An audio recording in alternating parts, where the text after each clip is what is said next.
All right, hello everyone. Welcome back to another episode of the Apocalypse Podcast. I am one co-host Kyle, and as always, my brother. Taylor is the other co-host, which is me who's talking.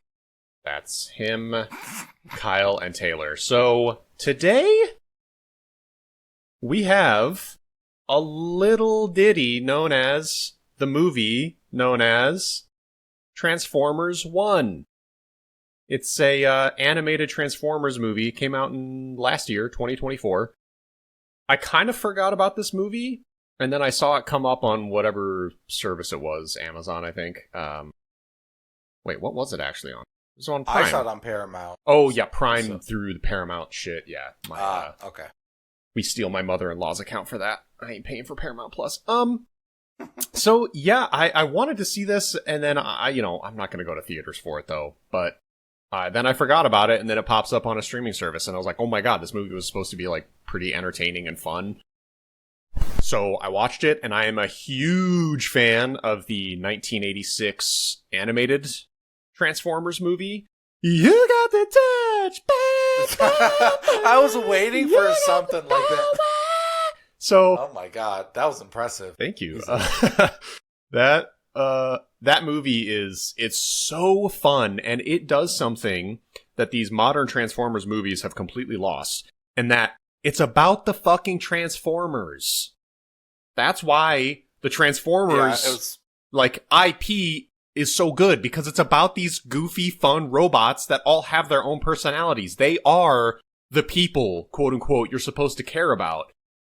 But for some insane, asinine reason, the live-action movies that Michael fucking Shitbay came out with, they're like, what if we made the main Transformers not able to speak, and then make the entire movies about humans instead? Just, like, a totally ass-backwards way to approach this genre, or not genre, this IP. And so, yeah, the animated 1986 movie is so good because there is a father and a son in it, but they're kind of like just additions to the family, if you will. They aren't the main characters. And all the Transformers are what you care about, and the action is really fun. And so, yeah, that kind of it was just completely lost in these live-action Transformers movies.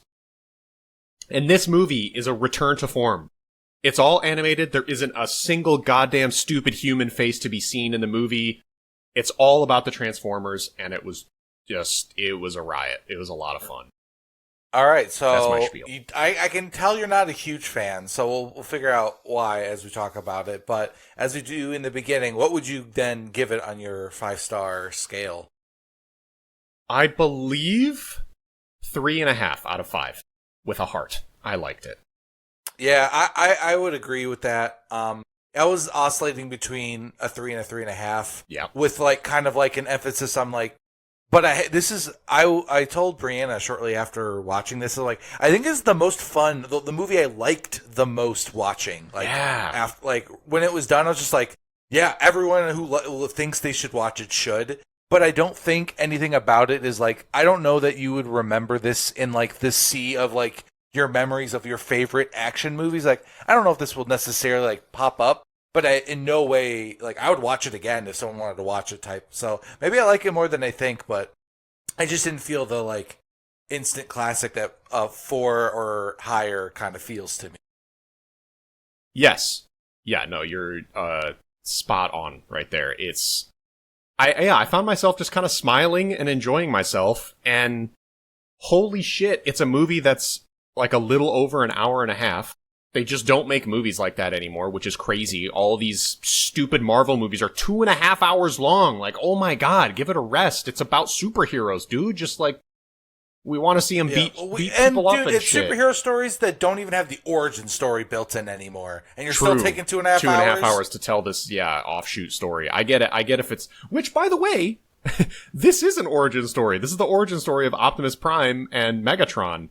And oh my god, dude! I can't wait to talk about. Okay, actually, yeah, we were worried before starting this that we wouldn't have much to say, but I'm pretty sure we're going to be able to talk about this a lot because there is a lot of things I'm remembering. So before even talking about the story and the story plot beats, I am floored at the voice cast. I knew that Chris Hemsworth was Orion Pax, and I was aware that I think it's like Brian Tyree Henry. I can't quite remember his name. That's exactly correct.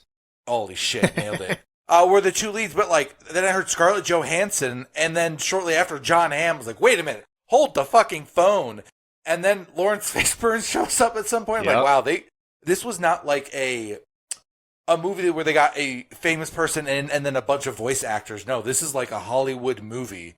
I was just surprised at the voice cast. It was really star-studded, and not necessarily people known for voice acting either. It's just like famous actors. So I'm glad you brought this up because this is I have a problem with this trend. Because as, an aspiring voice actor myself, this trend of Hollywood taking control of animated movies and putting in the, hey, I know that voice actors, I'm very sick of it. Like, yes, Scarlett Johansson is a great actress, and she's a great voice actress too. But I heard her voice and instantly was like, okay, I'm listening to Scarlett Johansson pretend to be a Transformer. Got it. Like Steve Buscemi shows up, and it's like, oh, cool. Yeah, I that recognize was his voice, for me to get... and it's Steve Buscemi. The only one I was genuinely impressed with was Chris Hemsworth because he actually masked his voice decently. Like, it didn't really sound like him. We'll talk about it more. His Optimus Prime is incredible. It's great. Way that, like, it was nuts. So yeah, I would say Chris Hemsworth did well for sure. Yes. I want to say that Chris Hemsworth's Optimus Prime, I believe I may be speaking out of my ass, but I'm pretty sure they merged his voice with the original Optimus Prime voice actor. I think they layered them together. That I could believe, just because there's just... Yeah. I'm pretty sure the original Optimus Prime voice actor, who I'm sad I don't know his name, but he still does the voice for Optimus Prime and all the animated shit, and I think this being a prequel, they're transitioning Chris Hemsworth into the original Optimus Prime voice actor. So it was like Chris Hemsworth without his cog, without his spark, turning into Optimus Prime. They merge their voices, and it's sort of a seamless transition between the, more optimistic, happy-go-lucky Chris Hemsworth, younger Orion Pax into the deep, iconic Optimus Prime. So, all right, I want to say they merged their voices together in post-processing. So my understanding was that dude died. I thought he was dead. In real life? So that's why I was like, no. Yeah, I thought the voice actor Peter Cullen, that's his name. No, he's 83, but he still does Optimus Prime. Okay, never mind then. Maybe I just assumed he had died, or it got taken by a fake article years ago. But yeah, he's certainly older. Anywho, I agree with you. That is a concerning... I don't mind... Okay, let me rephrase it. If you're going to have Hollywood actors do voice acting, they better fucking voice act. That's how I feel about it. Yes, that's the thing. And that's the problem that I have with it. They're not voice acting. They're being themselves, acting well, emoting appropriately and correctly, but their voices are just their voices. And that's what bothers me so much. It becomes this game of like, yep, I know that voice. And it's not... I don't know. It's so impressive when you go, wait, that was that person? Oh my God. Like, that is so much more fun than, like, I'm harping on hearing, yep, I just heard Keegan-Michael Key. Okay. Yeah. Oh, that's... Yeah. Oh, that's Lawrence Fishburne? Yeah. Oh, yeah. I know Lawrence Fishburne. Okay. I think Bill Skarsgård is someone that, like, I could see kind of... for sure. He could take over that type of thing where you really do lose him in roles a lot. So, yes. Yeah, I do hope this is a trend that is... This movie did not do that well box office-wise. No, nobody went to go see it. With an utterly star-studded cast, so that should tell them that, yeah, just bankable names don't necessarily carry animated movies anymore. Yeah, it's not the 90s. Sorry. But yeah. Anywho, that's the actual movie itself. Did you I don't know how you wanted to start, if there was a particular thing you wanted to bring up first. No. I mean I'll go ahead. I was going to let you know that I didn't know that this was a prequel. Oh, really? Straight up, the name didn't mean anything to me. I thought it was just a name. And then, like, when the movie obviously started, it's clear that it's not, like, post their planet exploding. But, like, I didn't really know that like for example, that B12, I think is his name, or is it D12? I think it's D12. For who? The beak. Ended up being Megatron. Like I straight up D16. Okay. And I don't. Who's B127? That's Keegan Michael Key's. Okay, yeah. Who ends up being Bumblebee? Yeah, that's the impression I got. And then what I also liked is there's only the Megatrons, the Decepticons got their names, but none of the like Autobots did. Because like, yeah, that was definitely Bumblebee. Whatever his name is, and I don't know the name of Scarlett Johansson's robot. If she's like one that's actually, because she has a fun name in the movie, but I can't remember it. Alita, that's it. I just thought that was a fun, dumb name. But I didn't know this story was kind of about how Optimus Prime and Megatron like came to be, like origin stories. Yeah. So like when I looked up the voice cast and I see /Optimus Prime /Megatron, and this happened like right after he puts the sticker, what is basically the Decepticon sticker. Yep. On him, was like Megatron's sticker specifically. I believe it's Megatron, right? Or no? They don't call it Megatron. They're like, because like when they were the Primes, they have a different name. Alpha Prime, like, maybe the guy. No, his name was like Megalopolis, something closer to that than Megatron. To be honest, he kind of just picks the name last second at the end of the movie. It doesn't like they don't really explain how he, but it's like an adaptation of the guy's name, Mega something. Yeah, exactly. So yeah, that's what I was going to go into. Sort of is just the movie is a prequel. It's how Optimus Prime and Megatron become their respective roles, and I think I knew it was a prequel, but basically the movie starts off with Optimus Prime and Megatron. They are cogless minor bots, and what I mean by cogless is apparently Transformers. I'm not a Transformers like lore head, so I don't really know everything, but they have cogs in their chest that let them transform, and these mining bots don't have cogs in their chest. They think you have to kind of like work your way up and earn a cog eventually to become a Transformer. So all these bots cannot transform. They're literally just tiny robots without cogs, and they work in the mines, and they're mining this material that powers the planet, Alpha Trion, because the, what is the Matrix of Leadership? Such a good name, dude. Such That's a funny the most name. So, like, 80s thing ever. The story for this is so goofy, but it's, like, so classic. There's this thing called the Matrix of Leadership, and if a Prime Transformer, right, there's Optimus Prime, Sentinel Prime, Alpha Prime, whatever, if a Prime, quote-unquote, Transformer has the Matrix of Leadership, that connection just like energizes the planet infinitely. It produces this infinite flowing ether that the whole planet runs on. Not to cut you off, but like the gimmick is the planet itself it creates itself, and the Matrix of Leadership is more or less chosen by the planet you have to earn the right to use it. And as long as it's being in, like someone has been selected and has it, the planet has infinite energy. It supplies itself. Yes, because the planet, Alpha Trion, is the soul of one of the original alphas. They're called alphas. They're like the original primes, basically.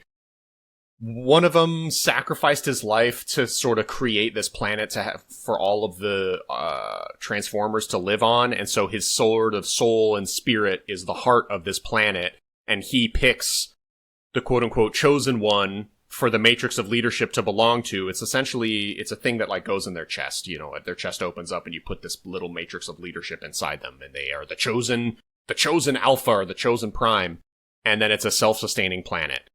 It doesn't really make any sense, but that's just the lore, and we're talking about transforming robots who are people, so who cares what makes sense and what doesn't. That's just how it works. So, all of that said, the Matrix of Leadership is missing. It's somewhere on the surface, and all of these bots live underground.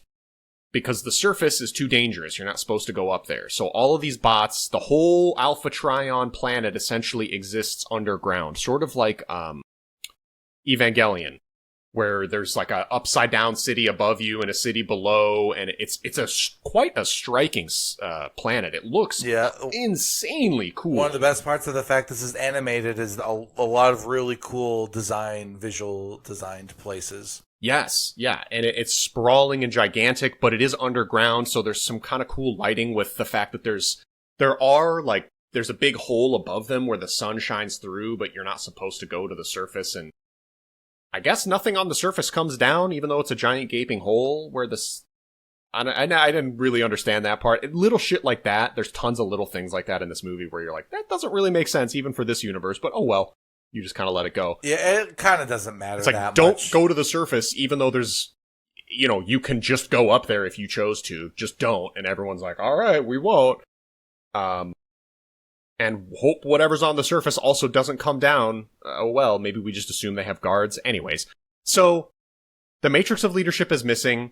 That means all of these mining bots have to manually mine this ether rock in the core of the planet to power it. They mine this rock, and then they take the rock, and it gets processed and turned into this ether that powers the planet. So all of these bots with no cogs in their chest have to mine the ether to power the planet. Meanwhile, Sentinel Prime, that's his name, Sentinel Prime, he's sort of the leader of the bots. He's very, very inspirational and charismatic, and he's very nice, and he's very supportive of all of the bots, and he keeps making these treks to the surface trying to find the matrix of leadership, but he can't find it. So he keeps having to come back and be like, guys, I tried. I'm sorry. We can't find this matrix of leadership. And it's so dangerous on the surface that it's, we have to prepare these expeditions for months on end, and we can't just keep going up there to try to find it. We gotta, it's not something we can do all the time. And I'm sorry, guys, but you're going to have to keep mining. We'll get it eventually. So that is sort of the basis of the movie. Matrix of leadership is missing. The mining bots have to mine. They have Sentinel Prime, who's their leader, who's trying to get the matrix of leadership. And then you have Optimus Prime and Megatron as their pre-Cog, pre-Prime selves. And their names are Orion Pax and D16. Orion Pax is Optimus Prime. D16 is Megatron. They just have, typical bot names, I guess. However, Orion Pax, Optimus, I'm just going to call him Optimus Prime. Optimus Prime has been sneaking into these archives to try to find information on the Matrix of Leadership, because despite Optimus Prime being a no-cog little miner bot, he does have aspirations, and he's a conniving kind of guy, and he's clever, and he wants to be more than he is, he just can't, but he's trying. So he keeps sneaking into places to try to find information about the Matrix of Leadership, and his aspiration is to go to the surface himself and find the Matrix of Leadership and give it to Sentinel Prime, because Sentinel Prime is such a good guy. Well, spoiler alert, he's not a good guy, which his overt niceness, I think, almost gives him away as being a villain. And also his right-hand man being this psycho-looking spider robot. Yeah, okay, no one has a right-hand man that looks like that is a good guy. Yeah, that's true. So that's sort of the whole setup to the movie. Is this thing is missing, Optimus Prime wants to go find it, Sentinel Prime is trying to find it, and, we know what these bots eventually turn into, right? Because it's a prequel, so something happens where they eventually sort of level up. And that's what this movie is. It's Optimus Prime and Megatron and gang going to the surface to try to find the Matrix of Leadership. So, two things I want to bring up. One, this movie is what reminds me of what I liked about Marvel quipping back when it wasn't so, cynical or, just, everything is such a, joke, just taking nothing seriously. There's something about this that captures the fun part of, those early Iron Man, Thor, those first Marvel movies. It has a very similar level of campy, kind of it's silly and being kind of self-aware, but takes its own story and world seriously enough. They don't think it's stupid, because that's the problem I have with a lot of modern stuff like this is the universe refuses. They laugh at the concept of people who take it seriously. They mock those who are the serious lore keepers of the universe, and I I don't know. It just makes me so mad. It's like being smug is the correct output. Whereas like this, it feels like, everybody, I don't know. It's very positive and fun. And I thought it was pretty funny. I don't know. I don't know if that registers with you at all, but like it reminds me of the kind of that early era Marvel stuff, that why people loved those early Marvel movies and why they became popular. This movie kind of captures that energy. Yeah, it's the whole, forcing jokes on people. And what I think is the key is that in these new Marvel movies, if we're just going to directly compare them because they're the closest thing we have to this, is that the jokes are very forced and the stakes are incredibly high, and you have these people kind of joking around, and it's very mismatched. You're like, the planet is at stake of dying here, and you guys are like, that guy's gonna wake up without a head in the morning because he's right behind me, isn't he? Yeah, like the stakes are through the roof, and they're making jokes, and it's completely contradictory, and it ruins it. Whereas this movie, when the stakes increase over the course of the movie, they stop being funny. Yeah, what's that's so true. charming, is that they feel like real people joking around with each other and making jokes about things that are appropriate to what's at stake. Like in the beginning of the movie, the first sort of bit of action is a mine is collapsing, right? Which is like very serious, and people, I'm gonna say, bots. The bots could die, and so there's a pretty dramatic scene where they're trying to save each other. While they're saving each other, they're not quipping, flying through the air. They're trying to survive and help each other. Then once they get out and everyone's okay and like things calm down a little bit, then a little joke is made or something is made to give it a little bit of levity. But it feels very natural and appropriate. It's weird how just like the timing of the humor changes entirely the way you can read a scenario. Because like you're right that like if you joke while they're doing it, then why would I take what they're doing seriously? Like, I'm not going to buy into you're in any danger, so I have no stakes. There's no, I don't know. I know it's also early in the movie. Nothing bad was going to happen, but you didn't really know the outcomes, and like, I don't know. Well, they could have, because they were trying to say, well, okay. I guess I do have some lore knowledge, because they were trying to save this guy named Jazz, who is a known Autobot later in the series. I didn't even think about that. Yeah, they were trying to save Jazz, who was like getting trapped in this mine. And so he lives because he's alive later, but if you didn't, that guy very well could have died. He was a side character, he was their friend, but you didn't know. Like, he could have been crushed or something bad could have happened to him. So there were things at stake, sort of. But yeah, anyways, the point is, like, yeah, it's just the timing of the jokes. This movie just did everything correctly with the way they handled injecting humor. It just... That's what I'm saying. That's why I was like smiling. It was just a fun, like, light movie, and there were stakes, there were things at stake later, and it got serious, and you cared about stuff, but nothing felt incorrect. Yeah, without like doing like a scene for scene breakdown. I like that they introduced Alita the way they did, because like I always like movies that introduce a character and then they kind of like just disappear for like 30 minutes and then come back. I don't know what that storytelling trope is, but I kind of like the idea of like, I'm just gonna give you some information now, but you don't have to think about it for a bit. But then when they do come back, I don't know. It's just, I like that. What you're referring to is Alita, the Scarlett Johansson character. She is essentially in charge of the miners. And because this situation goes awry and the bots disobey an order, Alita gives them the order to not go back in and help Jazz. And so, of course, Optimus Prime and Megatron, being who they are, they're like, no, he's our friend, we're going. So they disobey Alita, they go back in there, they save Bot, everyone lives, all good. However, Alita gets fired immediately, like on the spot, because she couldn't control her bots, they disobeyed her. And so she's like, oh, I'm gonna get you for this, and then she leaves. And that's the character Taylor's talking about, disappears for about half an hour, 20 minutes. And then, eventually, the gang ends up in a scenario where they are now where her new position is, which, since you mentioned it, I really liked that too, where they end up like on a shipping container, right? Because at this point, they're trying to get to the surface because they found, so that was post-race, they get thrown to the 50th floor of the waste management, and that's where they meet Keegan-Michael Key, and then they start that's where Alita shows up because she got demoted to waste management. Yeah, too. she got demoted to waste management, and so they're on a shipping container that sends all the garbage to the surface because the surface is I remember the garbage the area. shipping container. Duh, so yeah, it was cool to just see Alita sort of show up again in a canonical way that makes sense. Like, oh yeah, this is where they said they were going to send her, and now here she is, and you kind of forget about her, and it was cool that she came back. And they did a thing that was, I think, a delicate balance of the like.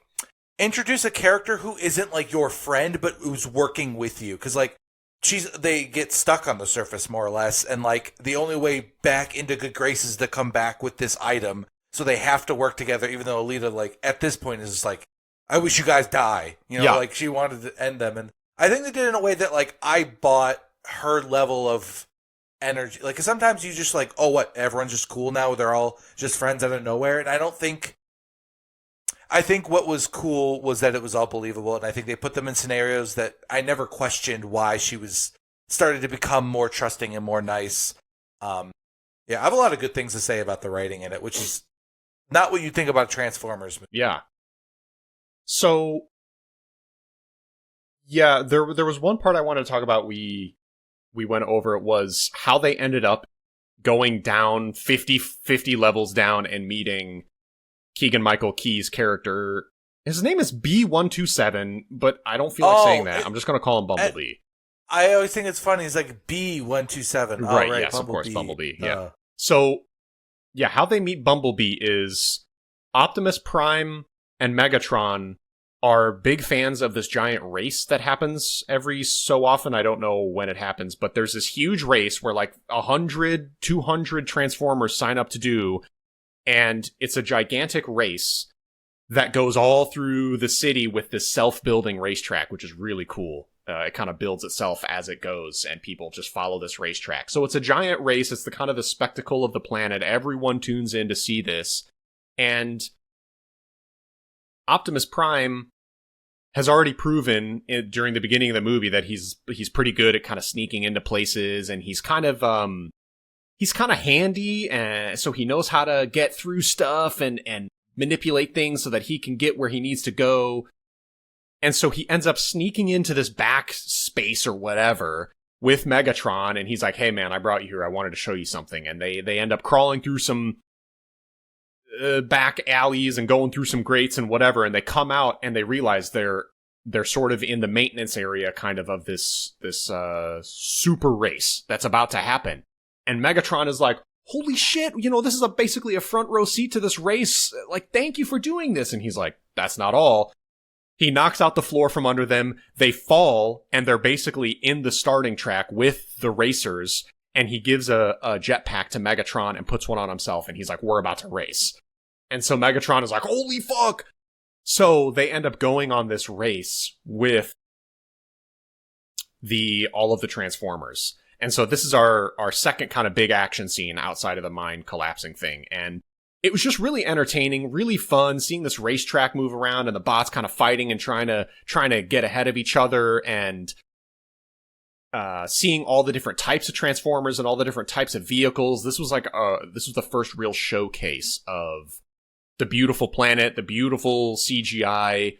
It was just really, really cool.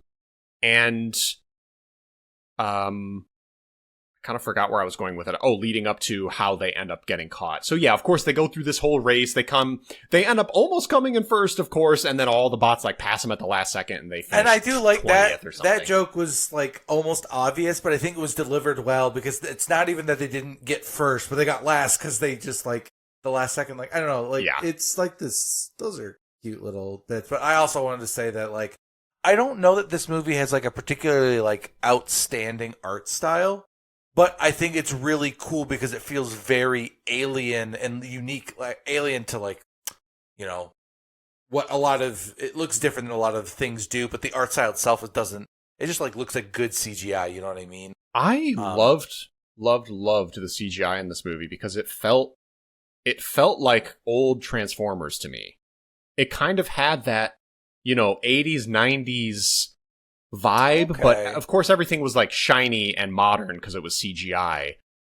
But I did get the feeling watching this, I was like, man, I have not seen an animated movie that looks like this before. It was really cool. But I think it was a lot of the things they depicted were very unique. Like it didn't feel like a robot planet the way that like you would normally design a it was sci-fi. just kind of cyberpunk looking. Yeah, this one felt like it was like Art Deco futuristic. Yeah, this one had a very like the machines are alive and that's the thing that I think is they keep harping in the movie is kind of this pull that Orion Paxson has to do something greater, and like I don't know, I just the visual design is so kind of like inspirational. Like it's a society that's on the growing. Like that's the vibe I got. Like the way that you depict a utopian future, I feel like that was kind of what it was going for. I don't know, maybe I'm reading into it too much, but those are just some thoughts I had about the art. And during the race, I really got to appreciate that, and I loved like that the track was just going in all these weird ways, and like it's like Rainbow Road Mario Kart is what it reminded me of. Yeah, and it lets them like do all the weird like falling off the track, but makes it more believable than a lot of like movies or things where they have that kind of stuff happening, and like how did they get back in the race? But like this, it kind of makes sense because it's basically just a magic. It's like a Harry Potter race for all intents and purposes. Yeah. But yeah, that's all. It's cool. Yeah, no, I agree. It was So yeah, they end up getting some whatever placement they got, but what they ended up meeting Sentinel Prime himself. And they were really scared that they were going to get in trouble for this, but Sentinel Prime was like, I love it when a stupid little idiot bot tries to do something bigger than himself. Like, you go. Obviously, he doesn't use that language, but that's sort of the undertone is you start to get the vibe here that he doesn't give a shit about bots. And his, the way he's talking to them is like they're just basically not people. They don't make decisions for themselves. They're just children. Like the way you talk to someone who like is beneath you. That you're just like, oh, you poor little thing. That's so sweet. Look at you trying. I love it when little bots try to do something cool. Good for you. It'll be very inspiring for all your other robot miner friends. It's kind of the way that a lot of people would like the way you see a monkey doing human adjacent things, and you'd be like, oh my gosh, he's so look at him, we're trying to write that kind of energy. Yes, it's pretty messed. It's pretty poo poo. So I'm going to go out on a limb and say it's poopy. Nice. So this is I want to hit this specific point because it comes up later. But Sentinel Prime basically says as he's walking away, he's because these two Optimus Prime and Megatron are kind of in his no, they're in the hospital bay, basically, where all the wounded bots go. And Sentinel Prime shows up, and he's like, your reward, you guys, is you're going to get to go to my personal chambers and get cleaned up personally by my personal guys. And it's like, oh my god, they get to really personally interact with Sentinel Prime. However, that is cut short when he leaves, and the guard of the mines earlier, who was really mad at all of them for breaking protocol when the mine collapsed and not doing what they're told, he comes in and he's like, fuck you guys, I hate you. You're going to sub-level 50. And they're like, no, we're supposed to go, what? So anyways, he sends them down to sub-level 50. They fall all the way down. I want to pause that just because I love that robot. Because, like, your short-cated version is basically literally how he talks. It's like in all yelling, like, fuck you, I hate you, you suck. Like, no, anyway, you idiots are not going anywhere. Sub-level 50, no! Yeah, it's very funny. I love that guy. He's like that's him the whole movie, but like he ruled. Yeah, he's a giant thing too. But anyway, yeah, of course. So I believe his name is Darkwing. Yeah, that sounds right. So yeah, he's an actual. He has his cog. He can transform. That's the thing they did in this movie too. Is if you don't have your cog, you're physically smaller. So these guys are less than half the height of Transformers with their cogs. And then if you're a Prime and you have your like spark activated, you're even bigger than that. So there's sort of like, there's the small, medium, and large. Sentinel Prime is a large. He is absolutely massive.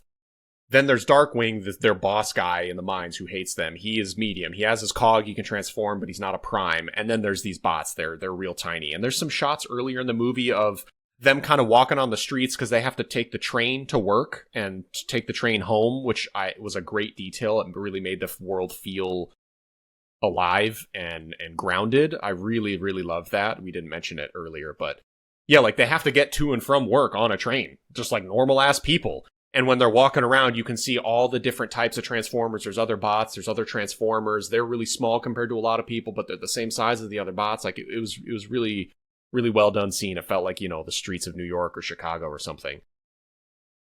So anyways, they get thrown down to sub-level 50. They meet Bumblebee, who is Keegan-Michael Key, who's just kind of like a spazoid weirdo, and he got sent down there however long ago. You don't even know how old any of these people are. It's kind of a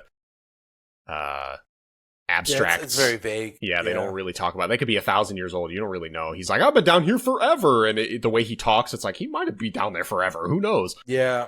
So yeah, of course, they meet Bumblebee down there. Of course, because they're sneaky, tricky little guys, and Optimus Prime is clever. They end up crawling up to the top and getting out and going back into... I don't even remember. There's some MacGuffin device that just falls into their hands, and they're like, oh, hey, this is exactly where we need to go to find the Matrix of Leadership. Let's go to the surface. So they end up crawling out of this sub-level 50, getting into waste management. This is where they encounter Alita again, because they're trying to get on the trash trains that go to the surface. Because that's how you would get to that's like the best way to get to the surface, is on these trains that go up there to dump the garbage. So they end up on the train. They get into a little scuffle with Alita because she still hates them, and she's like trying to tell on them. She's trying to run to the front of the train to get to whoever's in charge and tell, like, hey, there's these mischievous little shitheads back here trying to fuck stuff up. And so as they're going to the surface, the train is moving in crazy ways and super fast, so they get knocked back and forth. And it was kind of like a video game platformer where the train turns vertical and all the magnetic boxes then suddenly become a climbing game, and they have to climb up the boxes, which I thought was really cool. Reminded me of Titanfall 2. There's a sequence where you're in this factory where they're building homes, and the homes are on this big track, and the track goes vertically, and then suddenly you kind of have to start hopping up on the boxes and the trees and the stuff, and it was very similar to that. It was really cool, very video gamey, which I think I like when they do video gamey stuff in movies. Like, in a way that isn't like we're trying to, there's obviously the Doom 2006 or whatever, that bad thing. Oh, yeah, no, I'm not talking about video game movies. I'm talking about video game stuff in movies, yes. Yeah, for sure. Because there is a lot of storytelling language that's used in video games in those sequences, and especially in animated movies, I think it's really... Oh, they can get take away with advantage it, of that even more. Yeah. So that was really fun. Then, of course, they end up on the surface, and the surface is very striking, really beautiful. It's hard to even describe, but, it's the surface of an alien planet is essentially, let your imagination go with that. It's the best I could give you. But what's really cool about this planet, and they don't ever explain it, which I kind of like, is that the surface is, like, shifting constantly. Like, giant kind of mountains will just start spawning out of the ground and transforming, if you will. You know what I'm talking about? Like, how would you describe that? It's like the planet... I don't know how to explain it other than, like, the planet is constantly just, like, making different... It's constantly transforming. Like, all the over. Planet is alive, is what it feels like. But it's... Yeah. Yeah, it's not like it's creating life. It's the surface is changing. Big like spikes it has... Yeah. It's making new objects of the existing material that already exists there. And, like, shaping it into different forms. It's not creating new material, but he's just reshaping the existing material. But in a way that somehow makes sense visually. Even though audibly that makes no sense what I just described. No, but none of it makes sense. Like we said, I mean, the whole... you have to just give up that anything makes sense. That's just... So when they got to the surface, my initial thought was going to be that it was going to be a lot, and that, like, the surface was, like, really nice or something. That's what my initial thought of the, like, twist was going to be. This is much better, but that's what I thought the reveal was going to be. I didn't think the surface was going to be... I'm trying to think actually what I did think. It was obvious that Sentinel Prime was clearly deceiving people. I just didn't know in what capacity. I thought that, maybe the surfacer is some kind of utopian city where they live all nice and happy, and he just comes down to the subplanet to make sure they're mining. That's kind of more what I thought was going on. Yeah. Rather than the reality where it is like, no, it is actually... He truly can't, like... the Matrix is missing. That isn't a lie. So, the one thing that indicates the Matrix truly is missing is the fact that the planet does not have this infinite supply of ether that they do when the Matrix of Leadership belongs to the correct, to a prime.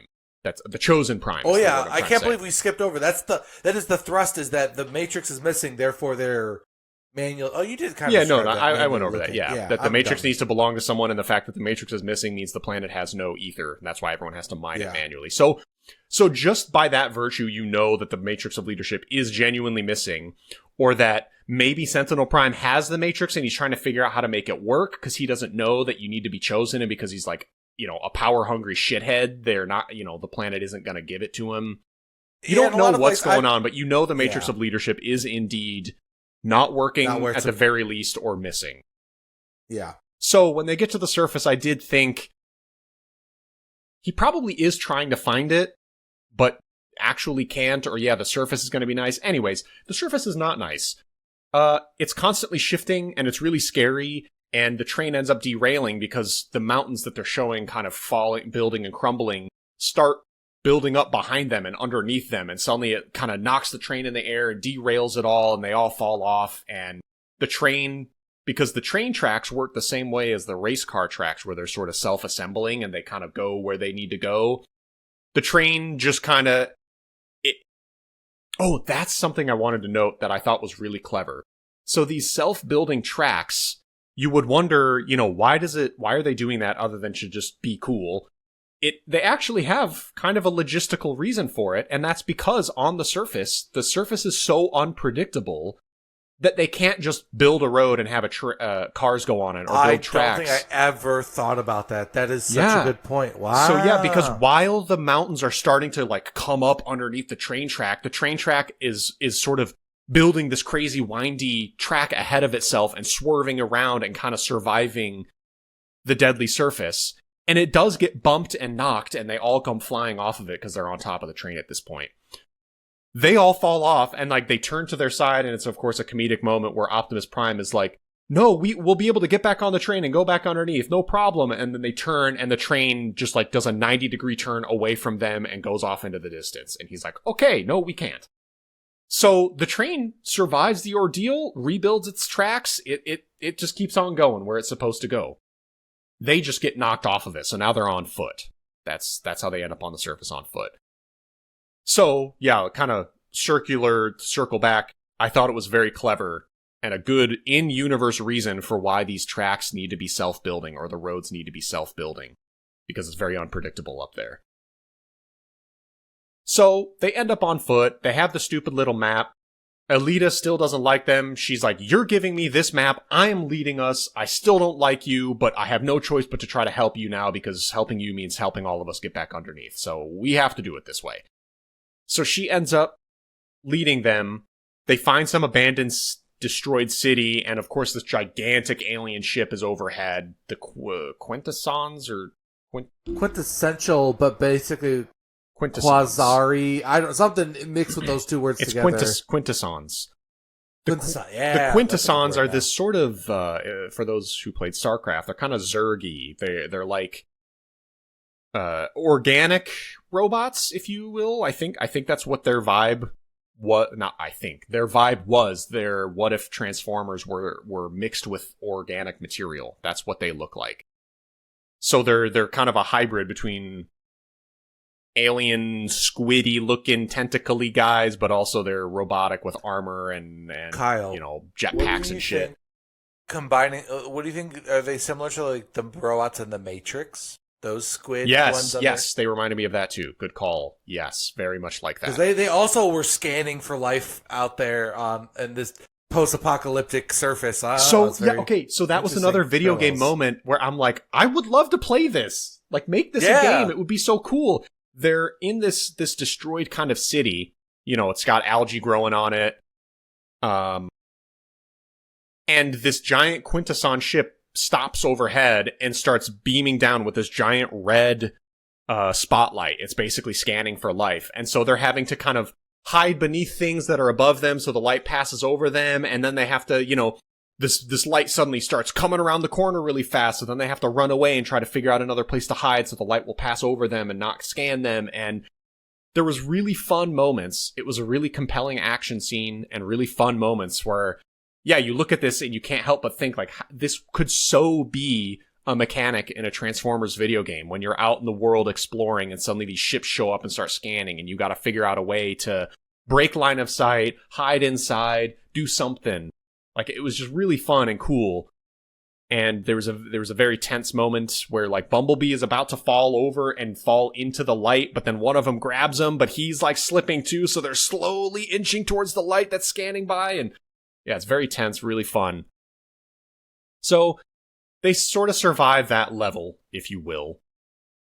And this is the plot twist core. Yes, it is. So apparently this was I guess this was woven into the plot that the Quintessons attacked the planet many, many, many years ago and killed all of the Alphas, which is why Sentinel Prime is in charge of the planet. Normally there was this group of Alphas, they're called, the Alpha Transformers. Alpha Primes, sorry, they're called Alpha Primes. The original Primes, this group of 8 dudes. I'm not a Sigma male, I'm an Alpha Prime male. Right, exactly. So they were put in charge of this planet. They end up going to the surface at some point and Quintessons attack and kill all of them. So everyone on this planet is under the assumption that Quintessons are their enemy, but the Quintessons haven't attacked in decades or however long it's been. So when all of this little team is up on the surface, they're like, what the fuck are the Quintessons doing here? They weren't supposed to be here. Like, we thought the surface was just a treacherous, scary place, but that's why we're not allowed to come up here, because the Quintessons are still here. But then why is Sentinel Prime telling us that the Quintessons are gone? So you find out that's where that thread kind of gets reconnected, where the Quintessons are still here, so what's going on? At this point, I guess we're just talking about the plot of the movie, throwing in our little, but whatever, that's what we always do. I guess we just haven't done this. This movie is short enough where, like, you're able to, like, describe it and then have your comment. It's just like commentary, DVD commentary. Yeah, we're watching the movie. Yeah. Well, that's fine, whatever. Yeah. Look, we're almost, like, getting close to the end of the movie anyway. Yeah. Oh, I'll use this opportunity to talk about the pacing issues. For sure, pacing issues. Because this is a prequel, and by the end of the movie, they end up in their full forms, Optimus Prime and as Megatron. We're halfway through the movie at this point, and they still don't even have their cogs. They're still looking for the Matrix of Leadership. So there's weird pacing issues where the beginning they're trying to use, the time they have to build characters, let you know who these people are, let you know the roles of everybody, build a story. Then you're halfway through the movie and you're like, wait, these guys still have to go, find the Matrix of Leadership, transform into the Prime version, get rid of Sentinel Prime. Like, they still have to do all of this stuff. And you're halfway through the movie. So shit is just going to speed up and start blasting.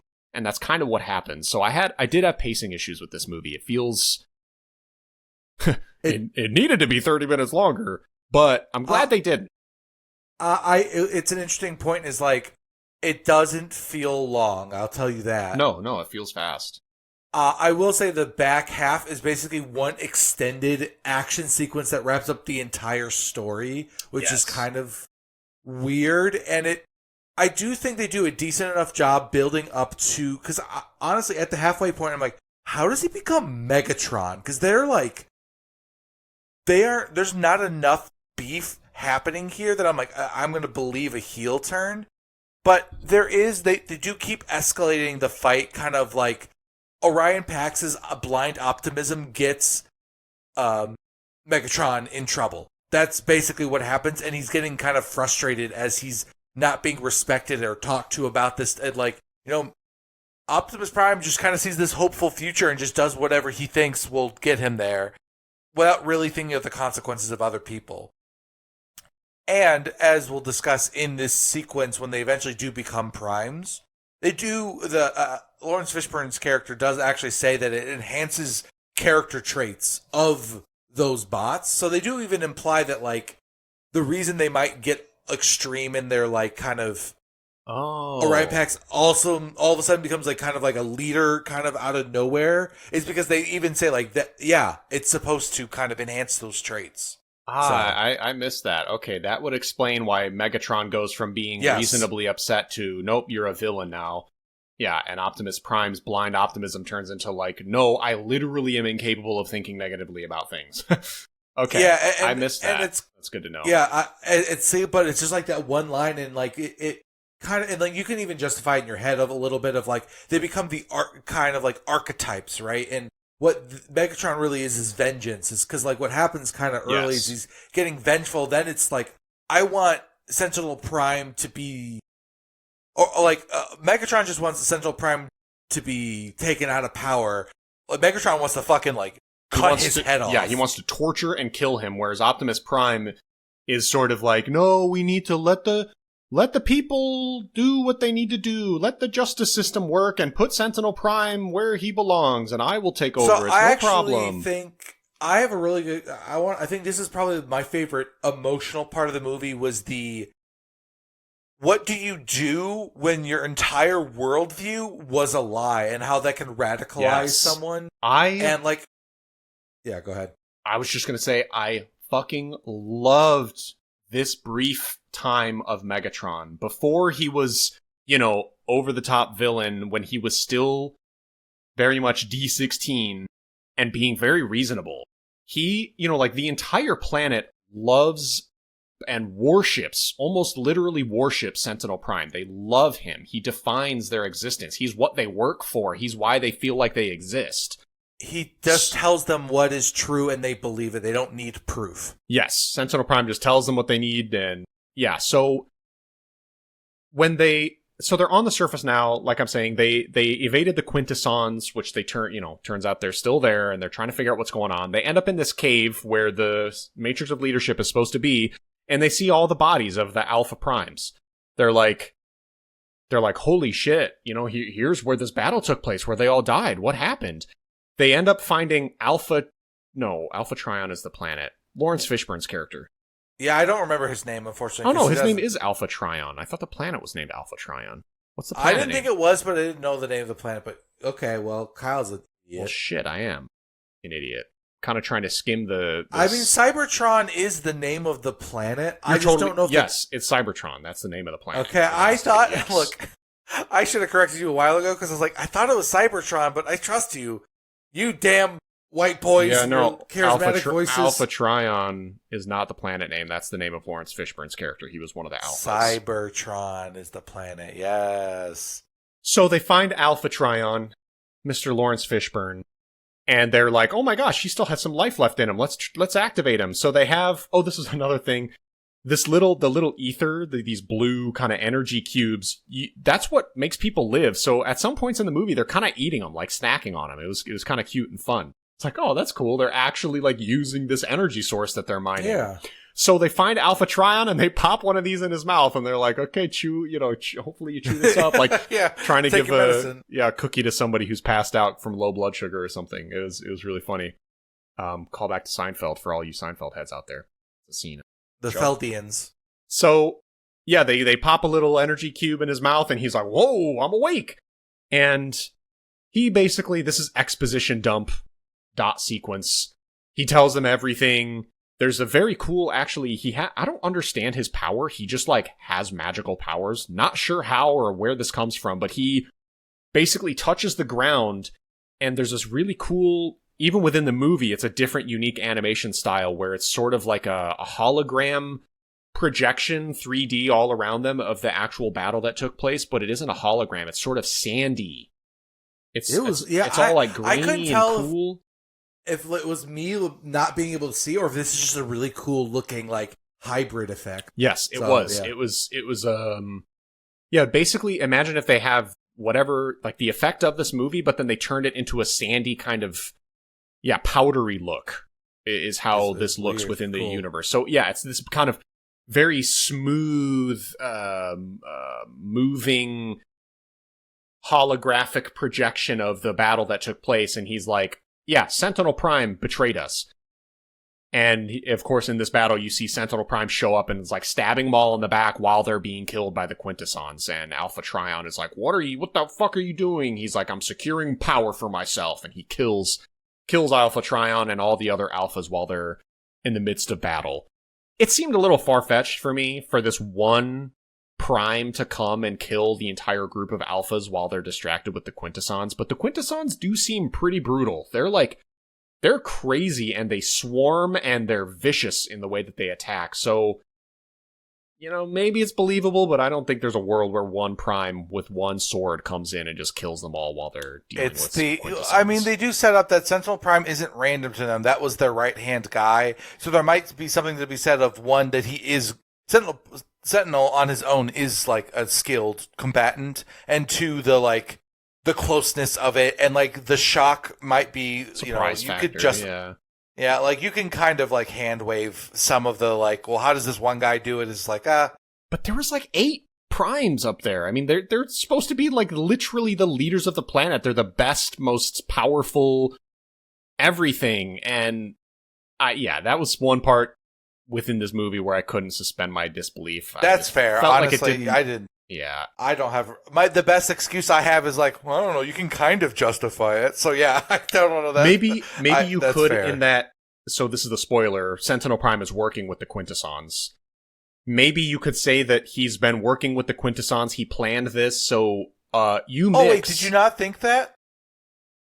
I mean, no, I did. Like, obviously he's there with the Quintessons in the attack, but I'm sort of piecing it together in my head, I guess, that if you have a Prime working also with the Quintessons, who are already a formidable foe, then maybe Sentinel Prime, with the backup of the Quintessons, would be enough to overpower them, but I still don't agree with that. These are the best fighters.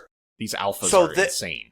They're so good. Sentinel led them to an ambush of the Quintessons that he set up with them. So that's why I was like, he's just another fighter in the ambush. That's why I thought he could do it. But you're telling me all these years of fighting and shit that the alphas are going to get taken over by one ambush with Sentinel Prime also there? Whatever. Anyways. I mean, that's no, I'm not going to move away from this point because I believe that imagine if you because he's in contact with the lead of the Quintessons. They have a bargain. So the entire army is like aware of where the generals of this army are going to be. And I think that they have a proportionately strong force. If if we kill these guys, we win. It's over. You know what I mean? Like, that's why I'm like, I could see that. Yeah, no, that's fair. Yeah, if you have the penultimate ambush on this group of dudes, and it's basically a cave, there's no way out, they break through the ceiling and kind of swarm inside, much like in the Matrix, the Sentinels. So, yeah, okay. We'll see, now it's a 4-star movie. You're welcome. Yeah. so yeah, this is the battle that Alpha Trion is showing them, and this is when Megatron's worldview becomes completely shattered. All of theirs do, really. They're like, oh my god, this can't be real. Megatron specifically takes it the hardest. I sympathize with Megatron more than anyone. I would have been exactly the same way as him. Like, I want to go to the surface and choke this dude to death with my bare hands. I hate him. Like, I want him dead. So and it's so funny, I have the opposite one where I sympathize exactly with Optimus Prime of being like, dude, like, we didn't do the opposite of this guy. Like, we got to get him out and, like, that type of thing. So I think it's very funny. Yeah, well. Because I was like, man, Megatron is going dark. Yeah. I didn't agree with him later, of course. He becomes over the top. That's the whole point. But at that time, I can see, sure. I get you. This is the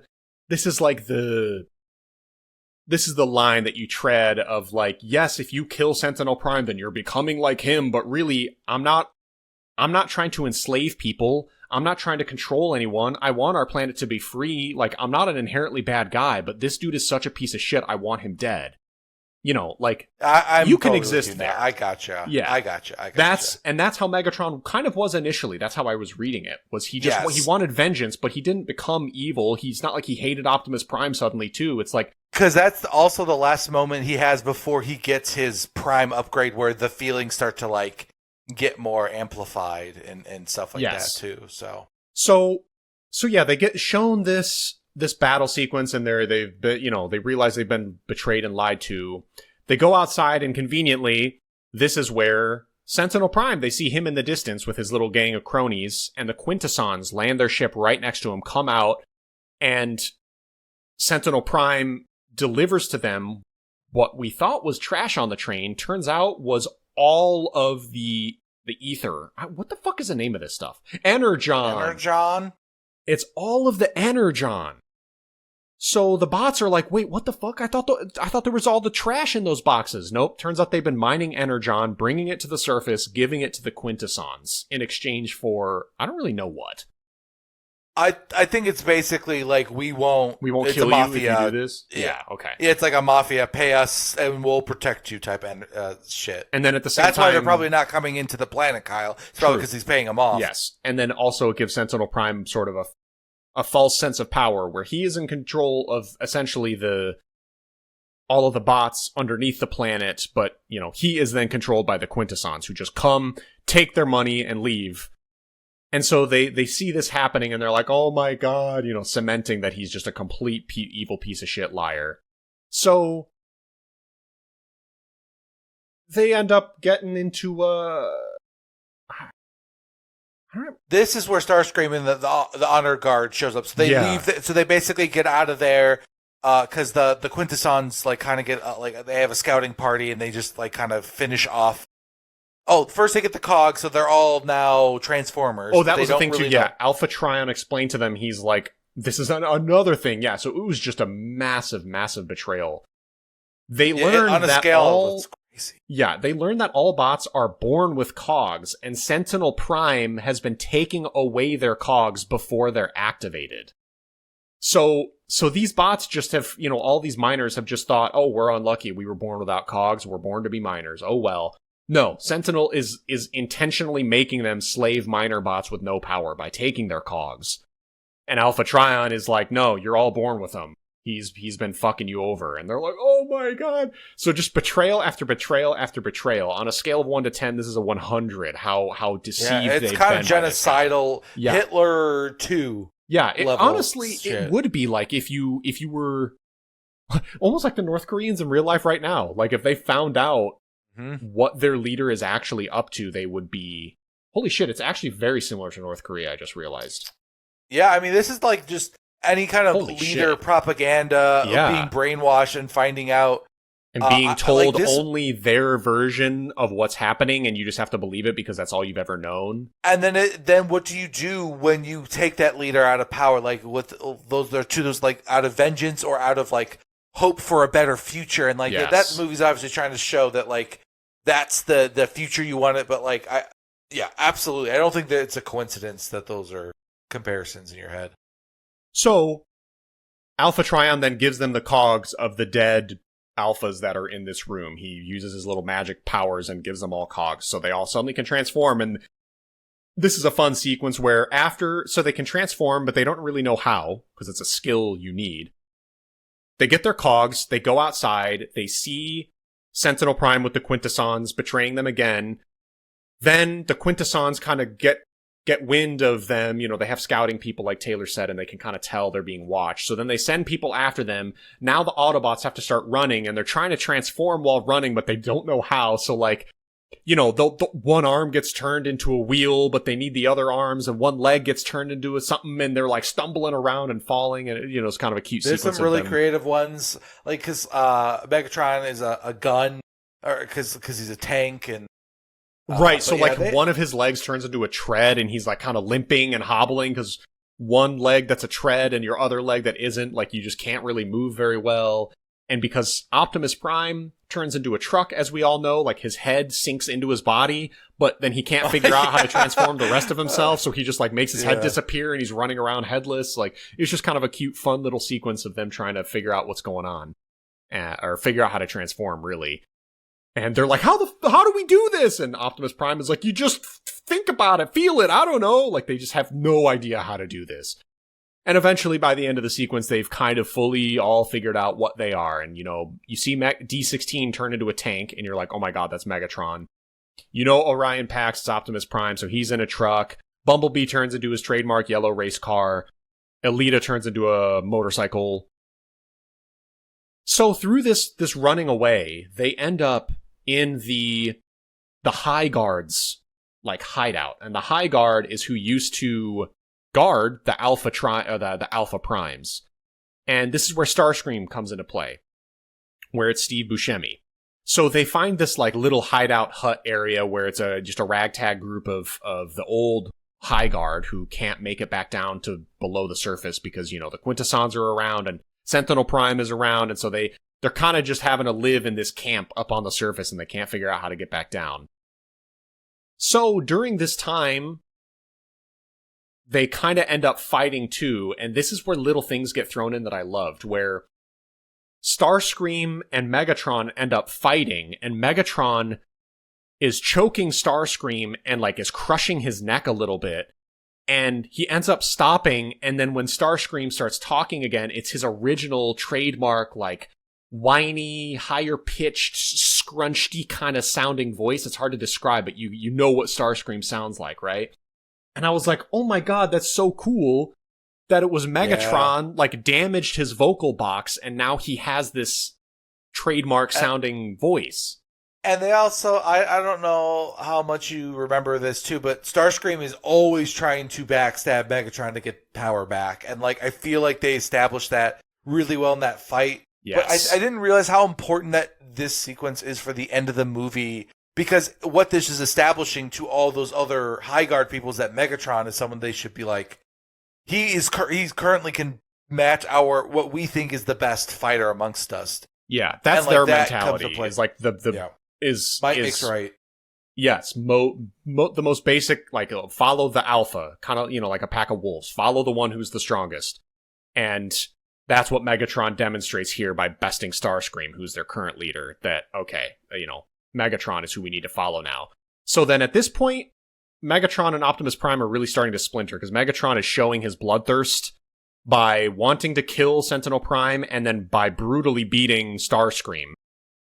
And basically, he only stops from killing Starscream because of Optimus Prime. I'm pretty sure they pull him off. He stops him. Yeah, he's like, dude, you're gonna kill this dude. You don't even know him. And so this is where Prime and Megatron are starting to splinter more and more. And Megatron is like, look, you can all follow, Starscream or Optimus Prime or whoever, but I'm going down below the surface and I'm gonna kill Sentinel Prime right now. And they're all like, yay, let's go kill him. So they all follow Megatron down. Meanwhile, Optimus Prime goes separately, and for those who aren't as bloodthirsty, they kind of follow Optimus Prime to try to dole out their own version of justice, which is like capture Sentinel Prime. So the goal is, they have the same goal, but their methods are different. Yes. And Optimus Prime's goal is, they basically have the fight of Sentinel Prime betraying all of the Alphas. They have this fight that Alpha Trion showed them recorded on some memory device, and his plan is to broadcast this device on all of the main screens that go all over the planet and just show everyone what a piece of shit Sentinel Prime is, and kind of have an uprising of like, okay, we'll pull him out of power and input Optimus Prime. Whereas Megatron wants to take it by force, go down there, kill Sentinel Prime, tell everyone he's been a lying piece of shit, I'm in charge now. So yeah, they also go ahead. Did we mention that Sentinel grabs the matrix of leadership and it breaks? So as of right now, none of the characters know that it's possible to ever get the energon throughout the planet, which is also what's sending Megatron into a spiral, was that there's, in theory, no hope of a better future either. Yeah. Okay. I didn't realize how much I think that's actually relevant towards Megatron's descent, is this idea that, the matrix of leadership, everyone knows, is now, it's not missing, it's destroyed. And as far as they're aware, there's no way to ever get a new one. So they'll have to be mining forever. And what you also learn is through, I don't know when Sentinel shares it, but they're running out of stuff to mine. Because his shipment is short for the Quintessons. And they start choking him, and he's like, I'll get you the rest, I promise, I'm trying. And yeah, they're running out of energon down there. So it does look very bleak from Megatron's point of view. Optimus Prime is like, yeah, I don't know how we solve it, but we gotta have hope, and let's, something might come up. We'll see. I mean, his name is literally Optimus. Like, Yes. his goddamn name. So yeah, this is when the group officially splinters and they literally get separated now. Megatron is leading his old high guard down to go kill Sentinel Prime. Optimus Prime goes a different way. He's trying to do the more noble thing of, he wants to recruit all of the mining bots. That's his plan. So he goes back down under the surface to go inspire all the bots, all of the people he can talk to and say, look, he's been deceiving you. He's been lying to you. Let's band together and make this world a better place. And Megatron's trying to go in with brute force with all of the old high guard. So they get below the surface. They both do what they want to do. Optimus goes to all the little mining guys and is like, hey, let's work together. And they're like, what? You mean we've been born with cogs? And he's... I do like, though, that they recognize Pax, Orion Pax. And yes, how much they do, because he they're looks all so buddies differently. from earlier. Yes. So his like, this idea of like his grassroots, like getting to know everybody and being in this community, I think is what helps him instantly win everybody over. He's not just some random guy claiming like, hey, yeah, great point. Like, but you better believe me, he was lying. Yeah, it's but like, it was no, like, look no. at me. I'm a transformer yeah, it's now. like, oh, is that Orion? What happened to you? And so I was like, I believe, and like everyone trusts and loves this guy. Everybody loves this guy. So yeah. I think that's just another kind of way that they're doing the complete polar opposites, and why it makes sense they were so quick to be like, why would I all of a sudden not believe in propaganda? The other thing is that it's a movie. Like, they're not going to be as, realistic as a real person who's been brainwashed, right? But it makes sense. Like, that's one of my favorite parts is I don't have to use my own mental gymnastics to like believe a scene. Like I'm there for the ride the whole time. Yeah, no, that's a really good point. He goes down there, physically has visibly become a transformer from the last time all of his friends and buddies and coworkers saw him. Like, he's literally standing as physical proof that, like, you guys know me, I'm a good dude, and now look at me with my cog and I'm a transformer. Like, there's already trust built in there from the beginning of the movie, so it was really cool to see that pay off in a very believable way. So, this is where it gets kind of messy. Shit starts happening. There's action scenes. Megatron and his gang get captured almost immediately because Sentinel Prime is just, like, more powerful than all of them. Now Sentinel Prime is just, like, over-the-top sociopathic murderer who just wants to kill everyone, doesn't give a shit. And this part I had a hard time believing. I was like, with how overtly despicable he is, I find it unbelievable that he would be able to even pretend to be the good guy everyone loved. You know what I mean? Like, my thought, you mentioned Mafia earlier, I did think about, like, The Sopranos, where it's like, Tony could only pretend to be so much, but you knew who he was, and that's kind of how I felt here. I was like, I just don't buy that he would be able to play off this nice guy as well as he does. I think it's something, take it with a grain of salt, but like what I could imagine is like this idea of somebody lying to themselves just to justify why they did that. I don't know. Or it's just because they're a cartoon character. Like, that's what I feel. It's probably more of the latter. It's just like, he's just comic book villain, I guess. Which is, it's fine in that way, but that is just, I'm just pointing out, one of the issues you might have is like, okay, it's so heads or tails with his two personalities. Yeah, it's true. It's very black and white. Yeah, with him in particular. I'd say he's probably the weakest part of the movie. Yes. He feels much more of a functional villain than a like interesting one. Well said. So, one thing that I thought was really cool in this part is, so he has all the High Guard captured. They're all, handcuffed and whatever. And he makes a comment that like clues you into what was going to happen in the beginning of the movie, where he says something about, I can't remember exactly how it is, which is a shame because it was such an aha moment for me, but I can't even remember how it happened. He basically implies that he's going to send these people, all of these bots that he has captured, the High Guard, to his like personal chambers to have them dealt with. And the implication is that they're going to get executed. And if you remember in the beginning of the movie, the reward for Optimus Prime and Megatron for completing the race was that he was going to go to those exact same personal quarters and be given like special treatment, is what he called it.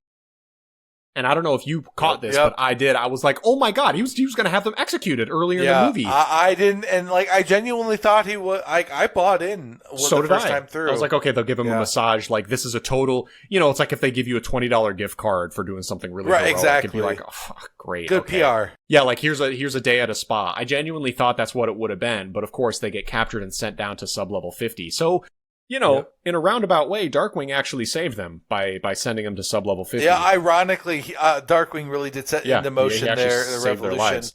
So I thought that was really cool that they mentioned the same sort of dialogue later in a different context, and immediately what was going to happen, and you're like, holy shit, yeah, he was literally just going to kill these two mining bots for doing what they did. and tell the world, oh, they died of their wounds. They died in the hospital. Oh well, sorry guys. So anyways, Megatron, of course, stands up. They're all on their knees, handcuffed, and Megatron stands up and he's like, you know what? Fuck you, man. I want you to die. I don't care if you kill me right now. I'm fighting you. And so Sentinel Prime overpowers him immediately, like holds him down on the ground by his neck, and he does what I love. We talked about earlier, Megatron had this sticker of Megatronius, whatever the fucking guy's name was. His favorite bot.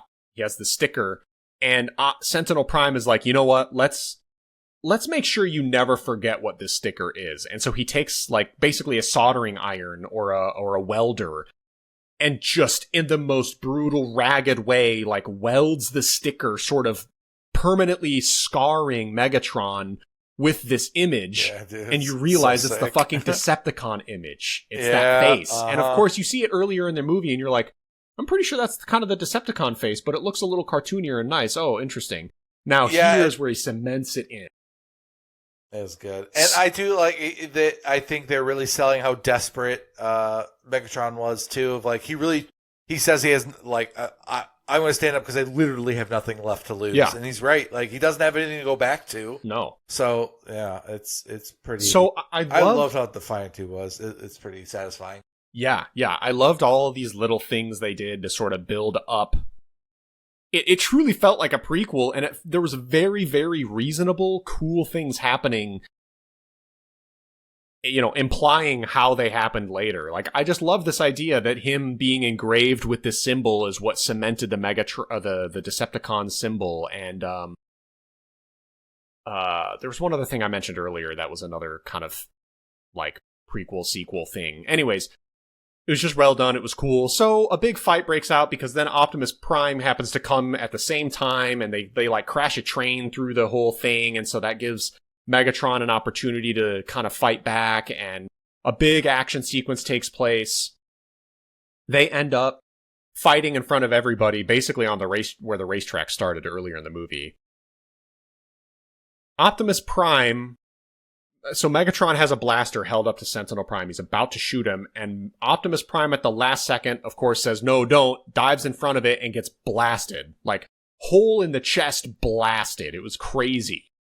And Megatron, this was another part of the movie where it was just a bottomless pit to the core of the planet was literally right next to where they were fighting. It's like, why is that there? Okay, I guess. I didn't even think about that. So like Optimus Prime gets shot by Megatron. He's about to fall into this pit, and Megatron dives after him and grabs his hand. And he's like, why did you do that, man? Like, why would you do this? And Optimus Prime is like, don't become him. And Megatron's eyes turn red, and he's like, you know what? I'm done saving you. And he lets him go. That was... Yeah, it was so good, dude. It was brutal. Really brutal, and a perfect sequence, too, of Megatron becoming his final form, while at the same time having Optimus Prime become his final form. Because, of course, the next sequence is Optimus Prime falls to the core of the planet, basically, but because we know it's like the soul of an old Transformer guy, Optimus Prime falls to the core of the planet, not Earth, sorry, Cybertron. And this booming voice talks to him and is like, because of your ridiculous blind optimism, you're now the chosen one, and I actually have the Matrix of Leadership. It's here. And he like reforms the Matrix of Leadership, puts it inside Optimus Prime, and Optimus Prime, gets healed and transforms into his full self and launches back to the surface. So it was a really cool moment of Megatron holding Optimus Prime and letting him go, it was literally like, you know, the ribbon was cut, the cord was cut, where they both at that exact moment were going to become their final forms, and I thought that was really cool. It was really well done. I like that. Basically, the way that I envision this is dumb. If we want to circle it back to video games, is like this is the end of the evil route, right? So Megatron chose the evil option every time, and like he fully embraced it. Whereas like Optimus Prime at the very end, the way I view it is when he got shot and like let go by Megatron, he still didn't hate him. Like he like. And in some ways, you know what I mean? Like, instead of, like, wanting revenge against that guy, he did, like, that's why he ascended, because that was the, like, almost like a forgiveness angle. I don't know if that makes sense. I mean, it's a little too close to religion, but, like, it's much more of the, like, the good guy route is to not, like, want to take revenge upon him, but rather be like, I hope I can show him, I hope I can still reach him one day type of energy. That's why the planet chose him at that point, because at his last moments he was still trying to reach out. He still wasn't angry. That kind of thing. Yes, true. And almost like, you know, a bad person's vengeance is murder. A good person's vengeance is pity. You know, like Optimus Prime, or at least like not disappointment. Giving, like in some ways, it's the difference between Megatron gave up. He stopped trying. It's easier to just like kill what you don't understand, or like where it's harder, the choice to keep trying. Like that's what in my mind is kind of more of their options. Instead of trying to like find a new society, Megatron just wants to destroy it. Optimus Prime wants to make a better one. That's how I kind of interpret that. Yeah, no, that's a great interpretation. I know it's great. So I know it's great. So this is basically the end of the movie. Yeah, Optimus Prime gets revived, gets launched back out of the hole. Then he and Megatron do fight.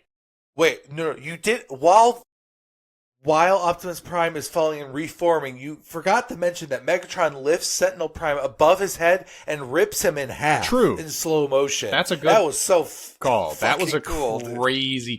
Yeah. So that is, which honestly, the audience wanted that. Like, who wouldn't see that and go, fuck yes, Sentinel Prime got ripped in half. It was amazing. So yeah, I did forget that. While, you know, they kept cutting back to Optimus Prime falling, and then they would cut back to Megatron fighting Sentinel Prime. Not really fighting, because Sentinel Prime he was like wounded. But yeah, Megatron, he's talking to everybody. He's like, this man, you know, Sentinel Prime betrayed all of us. He lied to everyone. Everything we've ever known and believed is a lie. And he rips Sentinel Prime in half. And ironically, hilariously, this is another one of those things, prequel, sequel things, where Megatron says specifically, I want to, like, follow me, have me be your leader for a world without deceit, or, like, not led on deceit. And he uses the word deceit specifically, and of course they are now known as the Decepticons. Because they do indeed deceive. So I thought that was really cool that he uses that word to talk to the audience and say, you know, a world no longer built on deceit. You know what's interesting, Kyle, though? You know what I kind of see it as? Is like, what if this is more of a reboot in that instead of them being the deceivers, they were the deceived, and that's kind of like they were created by the... Great fucking call. That's definitely what it is. That's kind of like what I love that so much more. Instead of them just being villains, they are like the... Dude, that adds... I love that so much. That adds so much to their name. Yeah, the Decepticons, they were the deceived. They are not the deceivers. They were the deceived. Yeah. That's so cool. So once again, maybe this movie is a 4. It's one of those things that just, like, it gives character to the villains without even knowing the context of whether a specific Decepticon is good or bad. The fact that they are Decepticons because of being deceived it immediately makes you more sympathetic towards them, which are always the best villains, the ones that you kind of understand their motives. And yeah, the movie ends basically with Megatron then flying back up to the surface with his cronies and Optimus Prime staying underneath, broadcasting the evil that Sentinel Prime did, and basically saying, like, you know, follow me for a better future. And half of the people go up with the Decepticons, the other half stay down below, right? So they're split right there, and the movie ends. Really just... It was just really great overall. Yeah, honestly, I thought it ends kind of in a way that feels satisfying. Like It's too bad this movie didn't do better because it rules, man. Yeah, and I would love to see more of this movie, this type of stuff. And they said they were, of course, going to do sequels depending on how it performed. And because it underperformed, now they're not going to do anything Probably. with it. Unless the streams, like, it picks up momentum or something. But yeah, I fully recommend everyone watch it who just like it's just good if you like good, like, action movies. Like, it's just like a fun, like, Yeah, I don't know. It's short, it's sweet, it's a fun package. You'll have a good time watching it if you're in the slightest bit nerdy or like Transformers at all. Even if you don't like Transformers, it's just it's a great first Transformers movie too. You don't need any context. No, you do not need any context. It's there are some things like little, Easter eggs, of course, for the fans of the series. We knew some of it, not all of it, but yeah, it's high recommend from me. There are problems with it, right? Like I said, there's pacing issues. A lot of exposition dumping. Some of the character choices are a little bit, questionable. Mm-hmm. But overall, it's for sure worth watching. So, EZ Recommendo 5000. So that's it for Transformers 1. We're still doing band recommendations. Don't know who makes it this far or who listens or who has done any of it, but whatever. I like to at least tell Taylor what I'm listening to in more recent days. Today, for the band recommendation, I am going to recommend, it is a self-titled release. It is their first album. It is called Total Blue. Total Blue. Total Blue. However you want to say it. Total. Okay, you're such a weirdo. So anyways, Total Blue. It's a self-titled album. Total Blue album. Total Blue band name. Have I said it enough yet? I'm gonna fucking kill myself. It's basically, it's weird. It's vaporwave is how I would describe it the most prominently. There's no vocals, no lyrics, but it's vaporwavy, but kind of like jazzy, and there's like wind instruments in it, and it's got that classic vaporwave nostalgia kind of vibe to it. When you listen to it, you just think of different, better times. Somehow it makes you think of the 80s or the 90s, but in no particular way. It's just a really cool, interesting album, and I've been listening to it a lot. I really love listening to it, especially while playing kind of like chilled out video games, for instance. Yeah, where you're just kind of zoning out playing a game and you want to listen to some music. It's a great album to play on the side.